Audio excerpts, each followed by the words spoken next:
Good morning friends. ఈరోజు market ఎలా ఉందో చూద్దాము. నిన్న మార్కెట్ 25,424 దగ్గర క్లోజ్ అయింది. సో మనం నిన్న ఏమనుకున్నామంటే మార్కెట్ డౌన్ అయ్యే ఛాన్సెస్ ఉంటుంది అనుకున్నాము. 25,620 క్రాస్ కాకపోతే, సో అనుకున్నట్టుగా 25,600 క్రాస్ కాలేదు, తర్వాత మొత్తం డౌన్ అయిపోయింది. సో ఈ రోజు మార్కెట్ ఎలా ఉందో చూద్దాము. ప్రజెంట్ నిఫ్టీ వచ్చేసి 25,660 వరకు ఉంది. దాదాపుగా 58 పాయింట్స్ పాజిటివ్ లో ఉంది. ఇప్పుడు మనము నిఫ్టీ 50 యొక్క సపోర్టింగ్ పాయింట్, రెసిస్టెంట్ పాయింట్స్ గురించి మాట్లాడదాము.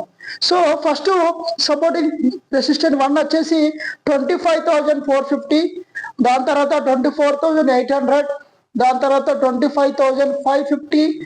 ఒకవేళ 25,550 క్రాస్ అయిందంటే మనం ఎక్స్పెక్ట్ చేయొచ్చు 25,635 వరకు వెళ్ళే అవకాశం ఉంది.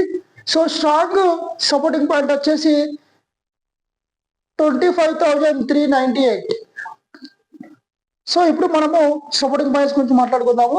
ఫస్ట్ సపోర్టింగ్ పాయింట్ వచ్చేసి 25,398, దాని తర్వాత 25,362, దాని తర్వాత 25,324.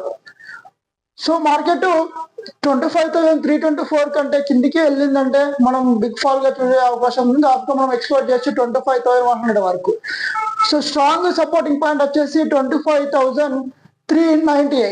ఒకవేళ 25,398 ఈ రోజు ఇట్లా డౌన్ క్రాస్ కాలేదంటే మళ్ళీ మనం ఎక్స్పెక్ట్ చేయొచ్చు మార్కెట్ స్లోగా పాజిటివ్కి వెళ్ళే అవకాశం ఉంటుంది. సో ఈ ఇన్ఫర్మేషన్ మీకు యూజ్ అవుతుంది అనుకుంటున్నాను. ఒకవేళ యూజ్ అవుతే సబ్స్క్రైబ్ చేయండి. Thanks friends.